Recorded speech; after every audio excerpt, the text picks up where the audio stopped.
प्यारे विद्यार्थियों, वैदिक गणित सीरीज का हमारा यह छठा वीडियो है और 5वें वीडियो में हमने आपसे बात की थी सूत्र निखिलम की।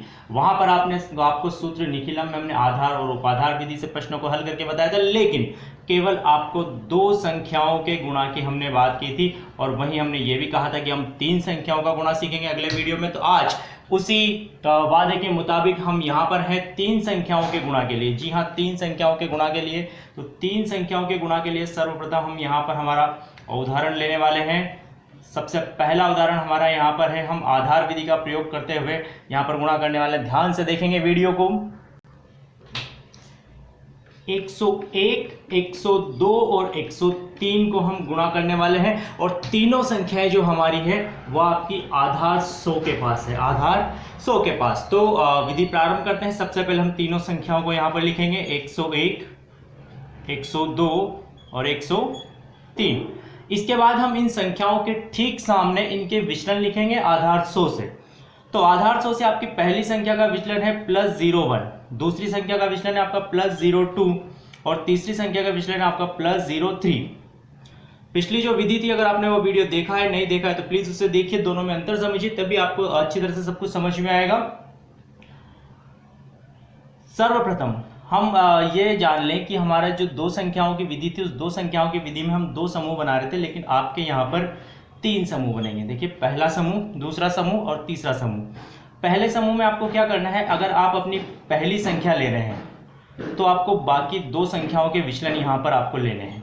पहली संख्या के साथ दूसरी और तीसरी संख्या का विचलन आपको लेना है। तो क्या लिखेंगे हम यहाँ पर, पहली संख्या 101 + 2 और +3, जो कि आपका दूसरी संख्या का विचलन। 02 को हम यहाँ 2 लिख रहे हैं और 03 को हम यहाँ पर 3 लिख रहे हैं। ठीक है। उसके बाद आपको दूसरे समूह में क्या करना है, दूसरे समूह में आपको क्या करना है, आप ध्यान से समझेंगे। दूसरे समूह में आपके पास यहाँ पर 3 विचलन है। तो सबसे पहले हम पहले और दूसरे विचलन को गुणा करेंगे। पहला और दूसरा विचलन हम यहाँ पर गुणा कर रहे हैं, 01 को 02 से गुणा कर रहे हैं, तो हमें यहाँ पर प्राप्त होगा 2। उसके बाद हम दूसरे विचलन को तीसरे विचलन से गुणा कर रहे हैं, यानी कि हम 2 को 3 से गुणा कर रहे हैं, +2 को +3 से, तो हमें मिलेगा यहाँ पर 6। और उसके बाद हम तीसरे विचलन को पहले विचलन से गुणा करेंगे, तो हम यहाँ पर 3 को 1 से गुणा करने वाले हैं और 3 को 1 से गुणा करके आपको मिलेगा यहाँ पर 3। अब आता है हमारा यहाँ पर तीसरा समूह, और तीसरे समूह में हमें क्या करना है, हमें तीनों विचलनों को एक साथ गुणा कर देना है। तीनों विचलनों को एक साथ गुणा कर देना है। तो हमें 1, 2 और 3 को गुणा करना है। तो 1 को 2 से गुणा किया, 2 को 3 से गुणा किया, हमें मिला यहाँ पर 6। तो अब हम इसे आगे थोड़ा सा सरल कर लेते हैं। हम इसे सरल करते हैं तो हमें यहाँ पर मिलता है आपका 106। उसके बाद हमें यहाँ पर मिलता है 2 और 6, 8 और 3 11, दूसरे समूह में, और तीसरे समूह में मिलता है हमें यहाँ पर 6। तो अब ध्यान देने योग्य क्या बात है, यहाँ पर आप ध्यान दीजिएगा कि क्या हम ऐसे ही विभाजक रेखा को हटा दें और अपना उत्तर यहाँ पर लिख दें। तो सबसे पहले आप ध्यान दीजिए कि आपका जो आधार है 100, उस आधार में आपके आधार 100 में आपके पास 2 शून्य है। 2 शून्य है तो आपके दूसरे और तीसरे खंड में अनिवार्य रूप से 2 अंक रहने चाहिए। तो दूसरे खंड में आपके पास 2 अंक है, 1 1, लेकिन तीसरे खंड में आपके पास 1 ही अंक है। तो उस 1 अंक को 2 अंक बनाने के लिए हम उस 6 को क्या लिखेंगे, यहाँ पर 06 लिखेंगे। क्या लिखेंगे, 06। और ऐसा करने के बाद जब आपके पास तीसरे खंड में 2 अंक हैं, दूसरे खंड में 2 अंक हैं, हम विभाजक रेखाओं को हटा देते हैं। विभाजक रेखाओं को हटा देते हैं तो आपको आपका उत्तर प्राप्त होगा 106, 11, 0, 6। और आपको ये आपका विभाजक रेखाएं हटाने पर आपका उत्तर प्राप्त हो गया है, जो कि 101, 102 और 103 का आपका गुणा है। इसके बाद हम यहाँ पर आपके आधार विधि का ही दूसरा उदाहरण ले रहे हैं, लेकिन इस बार हम एक संख्या ऐसी ले रहे हैं जो कि आधार से कम है, यानी कि उसका विचलन जो है वो ऋणात्मक होगा। उदाहरण देखिए, हम यहाँ पर ले रहे हैं 103, 97 और 104, यानी कि आपका 103, 97 और 104। इन संख्याओं में आपकी जो दो संख्याएं हैं वो आधार 100 से अधिक है और एक संख्या आपकी आधार 100 से कम है। तो हम यहाँ पर वही तीनों संख्याएं लिख रहे हैं, यहाँ पर 103, यहाँ पर 97 और यहाँ पर 104। इनके ठीक सामने हम इनके विचलन लिखेंगे और आधार आप प्रयुक्त कर रहे हैं यहाँ पर 100। तो यहाँ पर आधार 100 इसलिए क्योंकि तीनों संख्याएं आधार 100 के निकट है। पहली संख्या का विचलन होगा आपका +03, दूसरी संख्या जो कि 100 से कम है, 3 कम है, तो इसका विचलन होगा -03, और तीसरी संख्या जो 100 से 4 ज़्यादा है, इसका विचलन होगा +04। अब ठीक वैसे ही हम करेंगे जैसे हमने पिछला प्रश्न यहाँ पर हल किया था। हम यहाँ पर पहली संख्या लेंगे, पहली संख्या के साथ दूसरा और तीसरा विचलन हम यहाँ पर लिखने वाले हैं। तो आपकी पहली संख्या है 103, दूसरा विचलन है आपका -0.3 और तीसरा विचलन है आपका +0.4। पहली संख्या ली है तो पहला विचलन नहीं लेंगे, पहली संख्या के साथ दूसरा और तीसरा विचलन लेंगे। अब हम यहाँ पर दूसरा समूह बनाएंगे। दूसरे समूह में हम क्या करेंगे, सबसे पहले हम यहाँ पर पहले और दूसरे विचलन को गुणा करेंगे, यानी कि +3 को -3 से गुणा करेंगे, +3 को -3 से गुणा करेंगे तो मिलेगा हमें -9, क्योंकि एक धनात्मक और एक ऋणात्मक संख्या का गुणा जो है वह ऋणात्मक होता है। फिर हम दूसरे विचलन को तीसरे विचलन से गुणा करेंगे, -3 को +4 से गुणा करेंगे तो भी हमें मिलेगा यहाँ पर -12। और फिर हम तीसरे विचलन को पहले विचलन से गुणा करेंगे, यानी कि हम 4 को +3 से गुणा करेंगे तो यहाँ पर दो धनात्मक संख्याओं को गुणा धनात्मक ही होगा, तो हमें मिलेगा यहाँ पर +12। उसके बाद आप तीसरे आपके समूह में क्या करेंगे, तीसरे समूह में हम तीनों विचलनों को गुणा कर रहे हैं। हम पहले +3 को -3 से गुणा कर रहे हैं तो हमें -9 मिलेगा, और उस -9 को जब हम +4 से गुणा करेंगे, -9 को +4 से गुणा करेंगे तो हमें माइनस यहाँ पर 36 मिलेगा, यानी कि -36। अब हम इन्हें थोड़ा सा आगे और हल करते हैं। तो पहला जो हल होगा आपके पास वो होगा आपके पास 104, पहला हल है आपके पास 104। और दूसरा जो हल होगा आप यहाँ देख सकते हैं कि यहाँ आपकी ऋणात्मक संख्या कितनी है, ऋणात्मक संख्या है आपकी -21 और धनात्मक संख्या है आपकी +12। तो ऋणात्मक और धनात्मक संख्याओं को जब हम हल करते हैं यहाँ पर तो आपको यहाँ पर मिलता है -9, क्योंकि ऋणात्मक संख्या आपकी अधिक है, आपको मिलेगा यहाँ पर -9। आप ऐसे भी समझ सकते हैं कि -12 + 12 को कैंसिल कर देता है और आपका -9 आपको यहाँ पर मिलता है। उसके बाद आपका तीसरा समूह है -36। गौर से देखिए हमने यही उदाहरण क्यों लिया है, आप यहाँ पर देख रहे हैं कि आपका दूसरा और तीसरा दोनों समूह जो है वह आपके दूसरे और तीसरे समूह यहाँ पर ऋणात्मक हैं। तो अब हम क्या करेंगे इन्हें धनात्मक बनाने के लिए, ध्यान से देखेंगे आप, ध्यान से देखिए।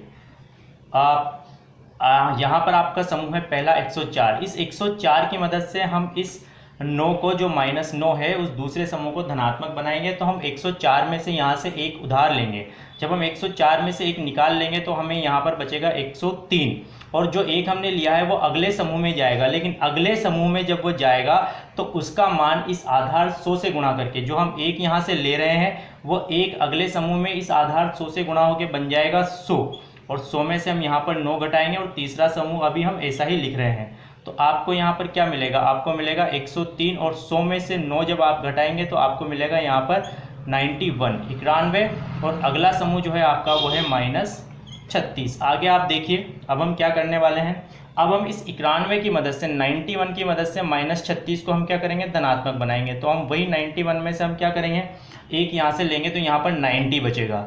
तो हम यहाँ पर पहला समूह 103 और 91 में से आपने एक ले लिया तो आपका बचा यहाँ पर 90, और जो एक हम अगले समूह में ले जा रहे हैं उस अगले समूह में वह इस आधार 100 से गुणा करके बन जाएगा आपका 100। तो 100 में से हम घटाएंगे यहाँ पर आपका 36, तो आपको जो आपकी संख्या प्राप्त होगी यहाँ पर 103, उसके बाद आपका यहाँ पर 90 और यहाँ पर आपका 64 प्राप्त होगा। अब आपकी सारी संख्याएं धनात्मक हो चुकी हैं। तो आप देखेंगे यहाँ पर कि यहाँ भी आपके पास 2 अंक हैं, यहाँ भी आपके पास 2 अंक हैं, और यहाँ आपके कितने ही भी अंक हो सकते हैं, और इन 2 शून्य के मुताबिक यहाँ 2 और 2 अंक होने चाहिए थे जो कि हैं। तो आप इस विभाजक रेखा को हटा दीजिए और आपको आपका उत्तर प्राप्त हो जाएगा। तो ये आपकी विधि है, आप ध्यान से देखिए। पहली और दूसरी विधि में दोनों में अंतर समझिए कि क्या अंतर है।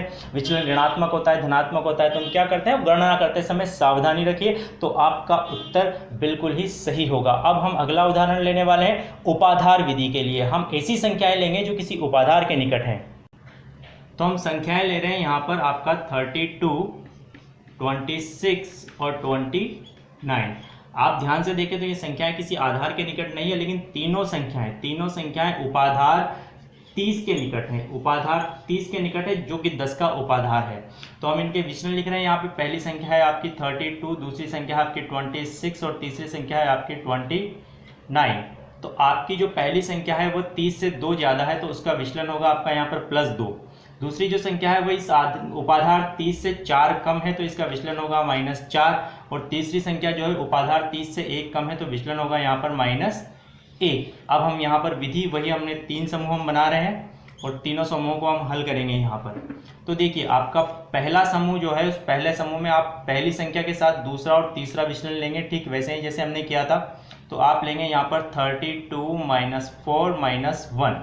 अब हम इसे कोष्टक लगा देते हैं, उपाधार विधि। आधार विधि में ऐसा आवश्यक नहीं था कोष्टक लगाना, लेकिन हम यहाँ कोष्टक लगा रहे हैं क्योंकि आप अंतर समझेंगे आधार और उपाधार विधि में। जैसा अंतर हमने आपको पहले वीडियो में दो संख्याओं को गुणा करते हुए बताया था। अब हम क्या करेंगे यहाँ पर कि हम यहाँ पर पहले और दूसरे विचलन को गुणा करेंगे तो हमें मिलेगा यहाँ पर -8।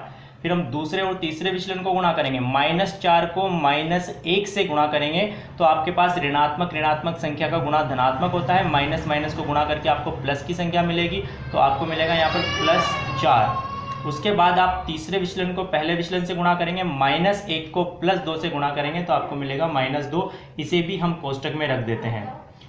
अंतर क्या है, ऐसा हमने आधार विधि में भी किया था। उपाधार विधि में अंतर क्या है कि आपका जो उपाधार है 30, इसका उपाधार अंक है 3। तो इस 3 से हम यहाँ पर ये गुणा करने वाले हैं पहले और दूसरे समूह को। पहले समूह को हम 3 से 2 बार गुणा करेंगे, 3 से 2 बार गुणा करेंगे। इसका मतलब यह है कि हम 3 × 3 से गुणा करेंगे, और 3 × 3 से गुणा करने का मतलब है हम यहाँ इसे 9 से गुणा करेंगे, यानी कि आप उपाधार अंक से 2 बार इसे गुणा करेंगे, उसके वर्ग से गुणा करेंगे। दूसरे समूह को हम उपाधार अंक से सिर्फ 1 बार गुणा करेंगे, यानी कि हम इस दूसरे समूह को 3 से गुणा करने वाले हैं हल करके। और तीसरे समूह को हम यहाँ पर उपाधार अंक से गुणा नहीं करेंगे। तो तीसरे समूह में हम क्या करते थे, तीनों विचलनों को गुणा करते हैं। तो सीधे सीधे हम तीनों विचलनों को गुणा कर देते हैं, और यहाँ पर कोई अंतर नहीं होगा विधि में। हम 2 को -4 से गुणा करेंगे तो -8 मिलेगा, और उस -8 को जब हम -1 से गुणा करेंगे तो हमें +8 मिलेगा। ठीक है, अब हम यहाँ पर हल करते हैं। आपका जो ये हल है, पहला हल आपके पास यहाँ होगा 32 में से आप 4 घटाएंगे और फिर 32 उसमें से आप 1 घटाएंगे, तो आपको मिलेगा यहाँ पर 27। तो आपको यहाँ पर जो 27 प्राप्त होगा उसे हमें 9 से गुणा करना है। 9 से गुणा करेंगे तो हमें यहाँ पर मिलेगा 243 243 के बाद हम यहाँ पर अगला समूह हल करने वाले। अगले समूह में आपके पास यहाँ पर जो संख्या है, इस कोष्टक के अंदर आप ध्यान से देखिए, प्लस का 4 और माइनस का 10 है। माइनस के 8 और माइनस के 2, माइनस के 10 और प्लस का 4, -10 और +4 को सोल्व करके हमें मिलेगा -6। उस -6 को जब हम बाहर वाले 3 से गुणा करेंगे, जो आपको अंदर -6 प्राप्त होगा उसे हम बाहर वाले 3 से गुणा करेंगे तो हमें मिलेगा यहाँ पर -18। और अंतिम जो आपका समूह है वो है आपका 8। अब हम इस 18 को, इस जो ऋणात्मक है, इसे 243 की मदद से हम क्या करेंगे, धनात्मक बनाएंगे। कैसे बनाएंगे, इस तरीके को आप ध्यान से देखिए। यहाँ से अगर हम एक उदाहरण लेते हैं दूसरे समूह में, तो वो आपका जो उपाधार अंक है, उपाधार अंक में आपका 1 शून्य है। ये उपाधार है आपका 10 का। 30 जो उपाधार है वो 10 आधार 10 का उपाधार है। तो हम एक जो उधर लेंगे उसे अगर हम 10 से गुणा करते हैं तो हमें 10 मिलता है, लेकिन 10 में से भी हम 18 को घटा नहीं सकते क्योंकि 18 बड़ा है। तो हम यहाँ से 2 अंक ले, यहाँ पर 2 यहाँ से मान लेते हैं। 243 में से अगर हम 2 निकालते हैं तो वो 2 जो है आपका, वो आपके आधार 10 से, जो उपाधार आप काम में ले रहे हैं वो 10 का उपाधार है, तो 10 से गुणा करके वो बनेगा आपका 20। या सीधे सीधे आप ये कह सकते हैं कि जितने आपके पास 0 उपाधार में है या आधार में है, उतने 0 आपको उस संख्या के पीछे लगाने हैं अगले समूह में ले जाने के लिए। तो आप जब यहाँ से 2 लेंगे तो उस 2 को अगले समूह में ले जाएंगे। उसमें जब आप 2 में एक 0 लगाएंगे तो आपका बनेगा यहाँ पर 20, और 20 में से 18 को घटाया जा सकता है। तो आप ध्यान देंगे, यहाँ से हमें 1 नहीं निकालना, यहाँ से हमें 2 निकालने हैं। तो यहाँ आपका बचेगा 241। 241 के बाद जो 2 आपने निकाला वो बना 20, और 20 में से आपको घटाने हैं यहाँ से 18, और तीसरा समूह है आपका 8। तो आपकी जो संख्या है आपको प्राप्त होंगी, वह संख्या आपको प्राप्त होंगी 241, और 20 में से 18 घटा के आपको प्राप्त होगा यहाँ पर 2, और फिर आपको प्राप्त हो रहा है तीसरे समूह में 8। फिर आपको ध्यान देना है, जब सब कुछ धनात्मक हो चुका है तो आपको देखना है कि आपके उपाधार में एक ही शून्य है। तो इस और इस समूह में एक ही अंक होना चाहिए था, और एक ही अंक है। तो एक ही अंक है तो हम सीधे इस विभाजक चिन्ह को यहाँ से हटा सकते हैं, और विभाजक चिन्ह को जैसे ही आप यहाँ से हटाएंगे आपको अपना उत्तर प्राप्त हो जाएगा 24,128। आशा है कि आपने निखिलम विधि को अच्छी तरह से समझ लिया होगा, आधार और उपाधार को। कोई भी अगर आपको शंकाएं हो तो आप अभ्यास करें, वीडियो को आप रिपीट करके देखें, गौर से देखें, आप अभ्यास करेंगे, आपको अवश्य समझ में आएगा। और इसी तरह से और वीडियोज हम आपके लिए लेके आते रहेंगे, वैदिक गणित से संबंधित और गणित के दूसरे विषयों से संबंधित। हमारे वीडियो के साथ बने रहने के लिए बहुत बहुत धन्यवाद।